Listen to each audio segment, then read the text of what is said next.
Num debate ao vivo, ninguém faz isso, ninguém fica xingando o outro. O cara fala, pô, cara, mas eu penso diferente, pô, mas por que você pensa diferente? Aí vamos, que fundo que você comprou? Aí fica aquela conversa. Aqui não, aqui na internet todo mundo é machão, vai atrás do teclado, começa a xingar, fala um monte de besteira e não para nem para pensar. O Rafael Zattar, ele fez um vídeo para falar sobre 7 motivos pelos quais ele não compra mais fundo imobiliário e ele não recomenda, inclusive, que você comece uma carteira com isso. Eu peguei aqui os 7 riscos, repara bem nesse slide, dissequei os 7 riscos aqui e eu quero saber o seguinte. Primeiro, eu vi um monte de gente xingar o cara. Então aqui na internet você vem e dá uma informação que é contraditória, que vai contra o que o cara acredita, em vez dele parar para pensar que se o que ele acredita faz sentido ou não, o que ele faz? Começa a xingar. Então xingaram o cara. Ele fez 2 vídeos, inclusive. Esse aqui é o segundo. Acessar o contraditório é fundamental. Eu sou uma pessoa que investe em fundos imobiliários e também invisto em ações. E o que ele falou, até certo ponto, faz sentido, e o que eu senti falta no vídeo dele foi o seguinte: números, dados. Quais foram os fundos que ele comprou? Quando foi que ele comprou? Por quanto ele vendeu? Quanto foi que ele perdeu? Porque no primeiro vídeo ele falou que ele perdeu 300 mil em fundos imobiliários. Eu fiz um comentário lá, um comentário de discussão conceitual. Ele foi extremamente gentil, respondeu meu comentário e nós não concordamos com o que a gente viu os haters fazendo. O hater te ajuda, ajuda muito o influenciador porque ele divulga o conteúdo, ele xinga, o vídeo bomba e tal. Mas esse camarada está querendo prestar um serviço às pessoas. E ninguém está entendendo isso. Ele simplesmente veio e falou, olha, você que gosta de fundo imobiliário, pensa nisso aqui, 7 riscos. Então aqui, ó, quais são os 7 riscos? Primeiro, os riscos de liquidez e quedas em crises. Depois, tributação. Está dizendo que a tributação é maior nos fundos imobiliários do que nas ações. Distribuição não recorrente ou distribuições não recorrentes. Valor patrimonial imperfeito. Emissão e diluição. Quando emite cota, dilui o cotista, ele se lasca. Prêmio insuficiente diante da renda fixa.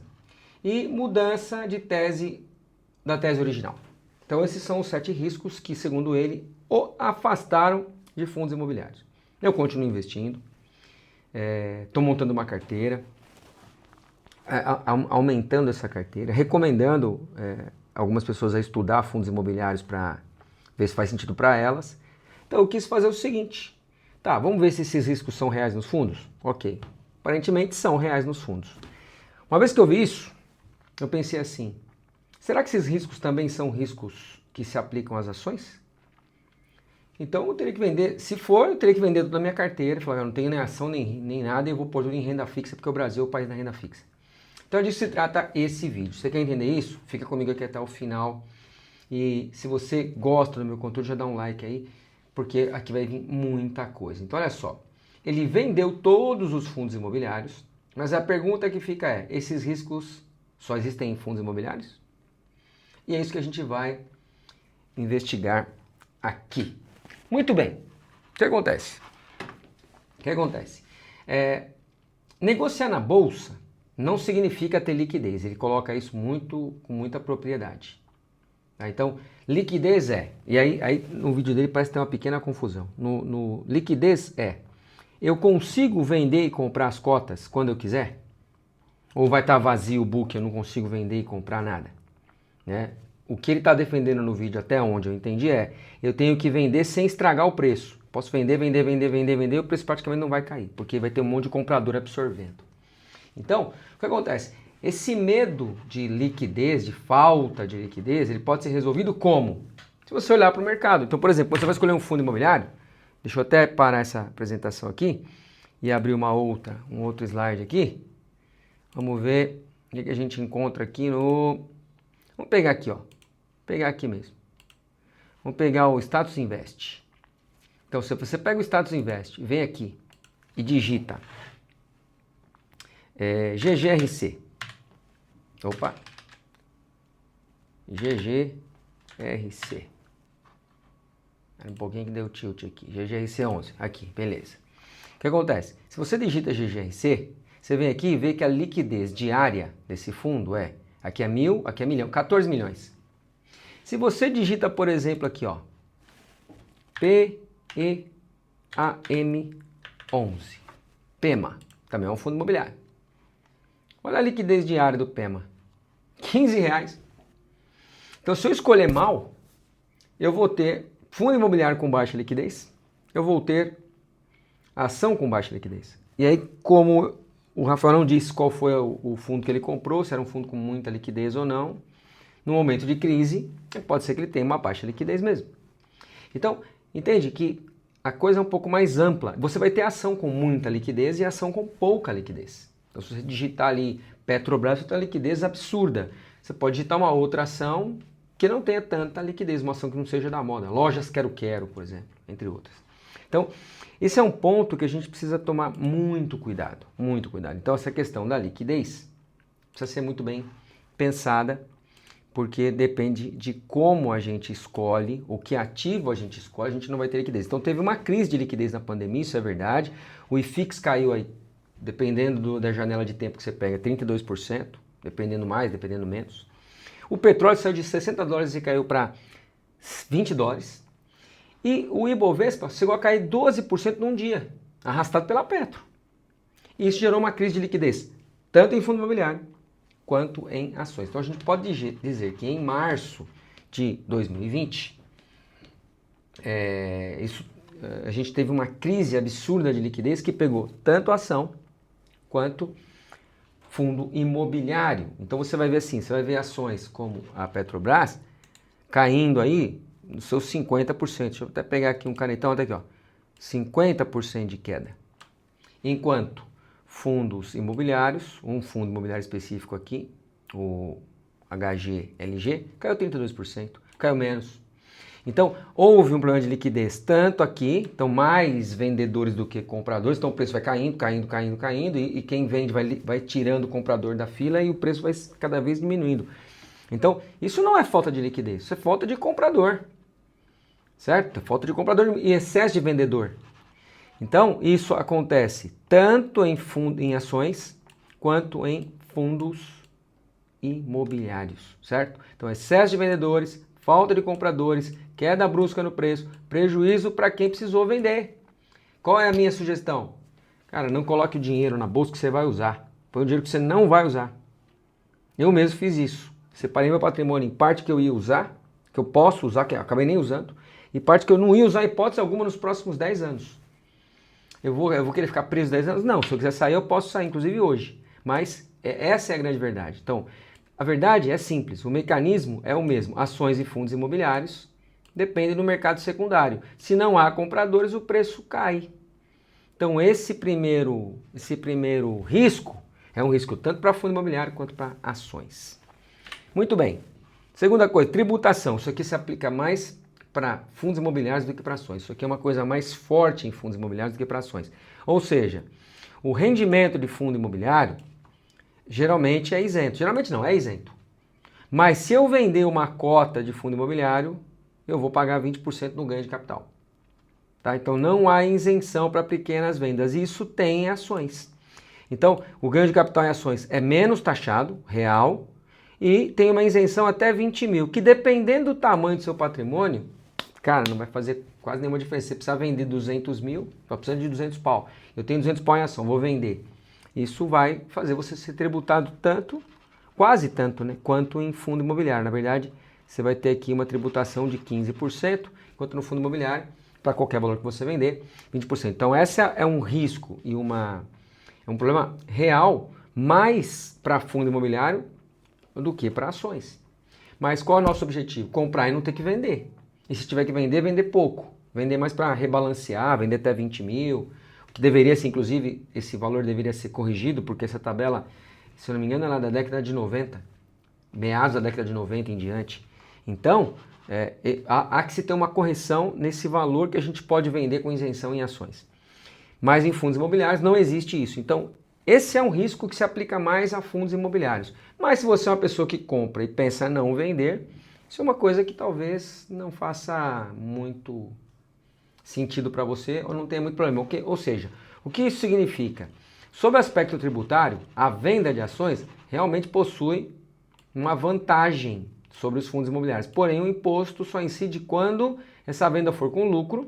Muitos investidores de fundos imobiliários vendem pouco ou não vendem, certo? Então, na verdade, eles querem receber uma renda recorrente, então não sei até que ponto isso pode se aplicar.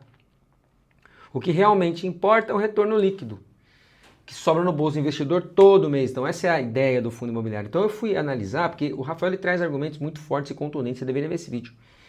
E eu entendo que vale muito a pena parar para pensar no que o cara falou, em vez de ficar xingando e criticando, que é o que se faz aqui. Num debate ao vivo, ninguém faz isso, ninguém fica xingando o outro. O cara fala, pô, cara, mas eu penso diferente, pô, mas por que você pensa diferente? Aí vamos, que fundo que você comprou? Aí fica aquela conversa. Aqui não, aqui na internet todo mundo é machão, vai atrás do teclado, começa a xingar, fala um monte de besteira e não para nem para pensar. Que a teoria, você quer que a teoria mais antiga seja preservada, a teoria que fundo imobiliário sempre é bom, seja preservada. Mas preservar a teoria mais antiga, em detrimento de uma teoria nova, preserva a mais antiga e não a melhor teoria.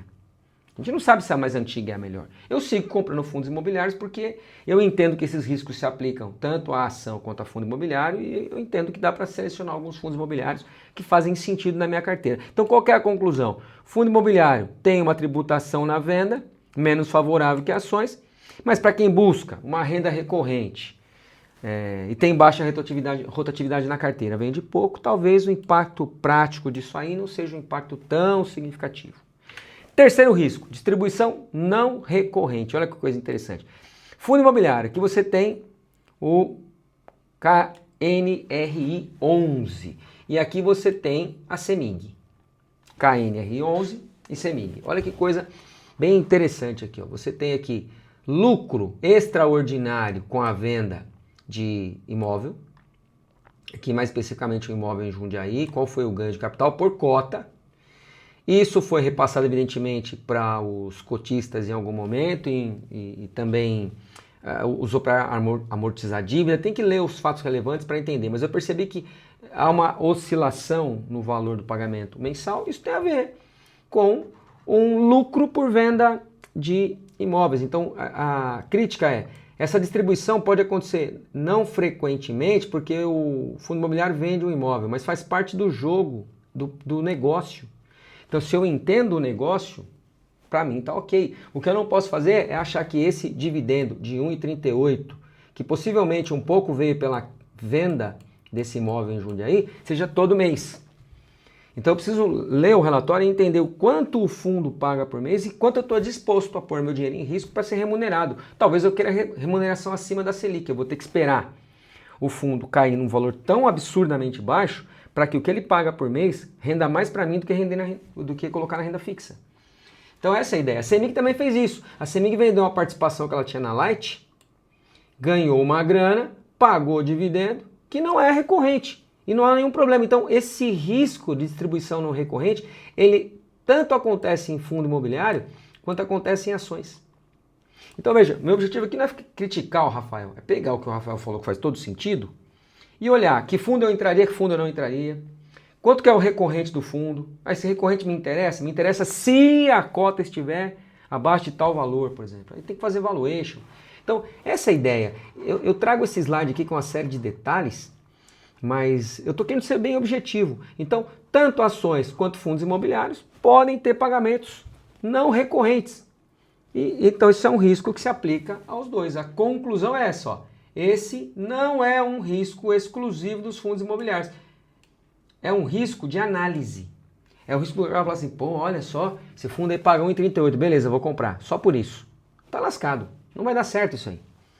Então, isso que a gente precisa ficar muito de olho aqui. Quarto risco, valor patrimonial imperfeito. A ideia do Rafael é que a avaliação ela é feita anualmente e que por conta disso ela fica defasada dependendo do que acontece. Ela pode ficar defasada para mais, mas ela pode ficar defasada para menos. Aí você vai lá e vê o preço pelo valor patrimonial do fundo, etc. E você pode ter uma ideia enganosa a respeito de que se o fundo está descontado ou não.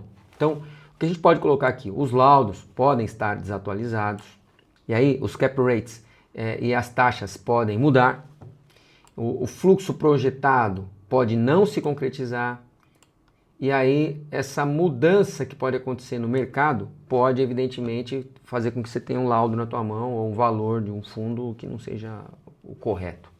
Certo? Então o imóvel pode ser vendido com ganho de capital, pode aumentar os proventos temporariamente até por conta disso. Então, segundo ele, tem uma série de coisas que nos enganam nos fundos imobiliários. Mas isso não é uma coisa só de fundo imobiliário. Por exemplo, você tem lá um custo histórico de máquinas e de coisas em uma empresa que podem estar obsoletas e não ser mais aquele custo. Ou seja, o valor patrimonial de uma empresa também pode estar errado. Tá? Então, o risco ele aparece nas ações de um modo diferente. Mas ele é um risco que, em algum grau, ele é muito próximo ou muito parecido com o que acontece em fundo imobiliário. Tá? Então, o terreno que a empresa tem está lá contabilizado como patrimônio da empresa. Pode ser que ele esteja com valor desatualizado, errado. Imóveis têm ciclo de mercado, pode ser que o terreno está desvalorizado em algum momento. Então, eu tenho outros aspectos para olhar, mas que, de qualquer forma, vão mostrar para mim que o que eu estou olhando de valor patrimonial para uma empresa pode estar desatualizado. Tá? Então, eu tenho lá um valor patrimonial de R$120 por cota, o mercado está pagando R$100, aí eu tenho um PVP que parece estar descontado, mas na verdade, como o laudo está desatualizado, está errado, pode ser que o fundo não esteja tão descontado assim. E essa mesma coisa pode acontecer numa ação. Então, esse não é um risco exclusivo de fundos imobiliários. E o que eu fui estudando isso e o que o vídeo do Rafael contribuiu para mim? Ele contribuiu da seguinte forma. Eu preciso ser muito mais preciso, eu preciso ser muito mais inteligente nas minhas análises e em qual valor eu estou disposto a pagar num ativo. Porque quando eu vi o vídeo dele, eu falei, cara, se os riscos forem os mesmos em ações e fundos imobiliários, eu deveria vender tudo. Não ter ação, não ter fundo imobiliário na minha carteira. Por quê? Porque em algum momento eu vou ver despencar. Eu estou vendo agora Banco do Brasil despencar. Estou comprado em Banco do Brasil na casa dos R$24. Banco do Brasil está 20. Mas eu tenho operado opções e eu tenho ganhado mais dinheiro com opções do que os dividendos que a ação tem me pagado. A ação despencou porque está pagando pouco dividendo.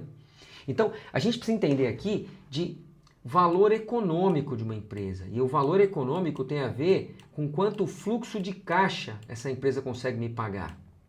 Eu recebo fluxo de caixa de dividendos e eu recebo fluxo de caixa por operar opções. Então, o Banco do Brasil, para mim, ele vale muito mais do que ele valeria se eu só recebesse dividendos e não operasse opções. Ou se eu só operasse opções de uma ação que não paga dividendo. Não é o caso do Banco do Brasil, que hoje despencou o dividendo, mas ainda paga alguma coisa. Então, o Rafael Zattar, ele chama muito a minha atenção para o que eu faço. O que eu faço é ter uma ação na minha carteira, operar opção, receber dividendo, com opção e com dividendo, e com juros de renda fixa, de LFTB, valorização de LFTB, comprar fundo imobiliário descontado. Mas não compro qualquer fundo imobiliário. Eu já comprei alguns fundos imobiliários, não tenho uma carteira muito grande, mas eu consigo acompanhar todos os fundos. Então, é disso que se trata aqui. Então, esse foi o quarto risco. O quinto risco tem a ver com emissão e diluição. Eu falei, será que isso acontece só em fundos imobiliários? Então, olha só, o fundo imobiliário emite cota, entra recurso, vai comprar imóvel, a participação do cotista é diluída, mas se a compra de imóveis efetivamente melhorou o provento, essa diluição não é problemática. Em fundos que eu entendo que faz sentido comprar mais, às vezes o fundo faz normalmente os fundos que eu estou, eles fazem as emissões no valor patrimonial da cota. Então, outro dia o GGRC mesmo fez uma emissão aí a R$11,02, 20 centavos, coisa assim. Quando eu vi o tamanho da emissão, eu falei, cara, vai me diluir em tanto. O que eu fiz? Eu fui lá e comprei o fundo a R$9,50, R$9,60, R$9,90. Mais ou menos é o valor que está nessa época que a gente está gravando o vídeo. Então, o fundo faz sentido para mim. O que eu fiz? Fui lá e comprei. Lembrando, isso aqui eu não estou recomendando que você compre GGRC. Eu comprei porque eu estudei. Se você estudar e achar que faz sentido, beleza. Se você não estudar e não achar que faz sentido, deixa para lá. Certo? Então, só vai destruir valor para o cotista se essa diluição acontecer a partir de compra de imóveis que não gerarem lucro, que tiver um cap rate ruim. E aí você tem que acreditar na gestão. Então, aí é um outro risco. Então, tem risco nos dois. Esse risco nas ações pode acontecer. IRB, emissão de ações, entrou caixa, fez recapitalização, participação do acionista diluiu. Se a empresa lucrou mais, ela criou valor. Se a empresa lucrou menos, ela destruiu o valor. Ponto final. Então, qual é o erro do investidor? Não é participar de uma emissão ou estar está sendo diluído por uma emissão. É assumir que a emissão sempre destrói valor, falando, então não faz sentido, porque está emitindo a cota, está emitindo ação, então vai destruir valor. Não necessariamente. Vai depender de como a gestão fizer isso aí. IRB é um caso meio conturbado, né? Controverso, que agora valorizou muito, mas IRB há uns anos atrás, aí pouco antes de eu entrar na bolsa, eu acompanhava. E ela tinha um valor alto, depois ela despencou.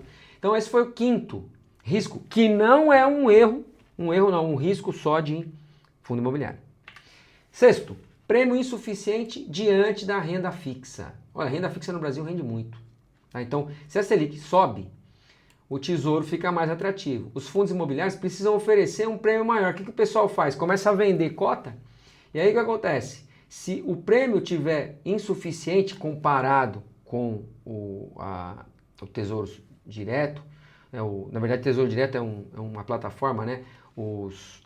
Tesouro Selic, IPCA+, aquela coisa toda lá, NTNB, por aí vai. Então o que o mercado faz? Começa a vender cota para comprar isso aí. O preço naturalmente se reajusta. Então o mercado reduz os preços da cota nesse movimento. E esse ajuste de preço pode trazer o fundo imobiliário para um valor que faça mais sentido. E então o que acontece? Taxa Selic sobe, pressiona fundo imobiliário. E também pressiona a ação. O mesmo mecanismo acontece nas ações. O mercado acaba vendendo a ação e o preço acaba se autorregulando. E de repente você consegue entrar numa ação com um preço mais baixo e com um yield um pouco mais alto. Conclusão, a renda fixa compete com ambos os ativos. Então esse aqui não é um risco só de fundo imobiliário. Sétimo e último risco, evolução da tese de investimentos, ou mudança melhor na tese de investimentos. Eu estou pondo evolução aqui, que já é um viés meu, né? Eu acho que mudar a tese de investimento é evolução. O Rafael disse o seguinte, isso para mim é um ponto negativo. Eu acho que não. Eu acho que os negócios precisam evoluir, os fundos imobiliários precisam evoluir. Se você pegar a tese original do GGRC, é um fundo que eu estou estudando muito, inclusive a partir do vídeo do Rafael, eu comecei a estudar vários fundos. E esse aqui eu me debrucei em cima dele, inclusive enquanto eu gravo esse vídeo aqui hoje, eu estava me debruçando e olhando os dados dele, analisando coisas desde o início do fundo. Então ele era mais de industrial e logístico. E ele foi mudando o portfólio, ele foi crescendo, foi fazendo subscrição, né, emissão de cota, né? Então isso mudou radicalmente, ou mudou razoavelmente a cara do fundo. E o fundo continua excelente, na minha visão. Então estude esse fundo, não estou recomendando. Magalu com a tese original é uma loja física, eram lojas físicas, né? Foco eletrodomésticos e imóveis, virou uma plataforma digital. Mudou radicalmente. Obviamente que é outro caso controverso, todo mundo enfiava o pé e comprava Magalu pra caramba, todo mundo falava qual é a Magalu da vez agora, né? Depois que a Magalu pifou. E Magalu em Selic alta, a gente sabe, né? Oscila pra caramba, é uma empresa complicada. Então, qual é a conclusão? Todo o investimento deveria evoluir. Mudar um pouquinho a tese, ou mudar razoavelmente a tese, mas fazendo sentido e aumentando o ganho de capital para o investidor, faz todo sentido. Então, o erro não é a mudança de tese, o erro é não perceber o quanto que a mudança de tese te beneficia ou te atrapalha como cotista, e o que você quer daquele investimento. Mas eu acho interessante quando eu vejo gestores mudando um pouquinho a tese, como é que eu posso dizer, se moldando ou acompanhando o mercado. Não é uma empresa rígida, é uma empresa dinâmica. Eu lembro sempre da teoria do karatê. Então, tem um galho de árvore que cai em neve. E aí, se o galho for muito rígido, cai muita neve, o galho vai quebra. Se o galho for flexível, cai neve, o galho desce, solta a neve e volta. Então, é disso que se trata. Então, esse é mais um risco que se aplica tanto a ações quanto fundos imobiliários. Não é uma coisa exclusiva de fundos imobiliários. Eu sigo aqui investigando e, por enquanto, vou manter meus fundos imobiliários, mas sempre de olho. Quero agradecer ao Rafael Zattar pelo vídeo que ele fez. Me chamou a atenção, me fez estudar mais, me fez ver como a gente tem que ser preciso na nossa análise, extremamente conservador, prever cenários ruins e comprar a bons preços. É disso que se trata. Eu tenho 58 anos no momento que eu gravo esse vídeo e eu gosto da recorrência dos fundos imobiliários que me ajudam a aportar todo mês, inclusive em ações. Aí o que eu peguei de dividendo de ação vira fundo imobiliário, o que eu peguei de provento de fundo imobiliário vira ação, ganho com opções, vira ação, vira fundo imobiliário, vira LFTB, ganho com LFTB, vira ação, vira fundo imobiliário e por aí vai. Então é disso que se trata. Se você gostou desse conteúdo, deixa o teu like, hype esse vídeo aqui, compartilha esse vídeo, porque esse tipo de discussão é importante. Tem que parar de ficar xingando, arrumando encrenca, fazendo mimimi, e parar para discutir racionalmente, não com o fígado, o cérebro. É disso que se trata o que a gente faz aqui. Forte abraço a todo mundo e até o próximo vídeo.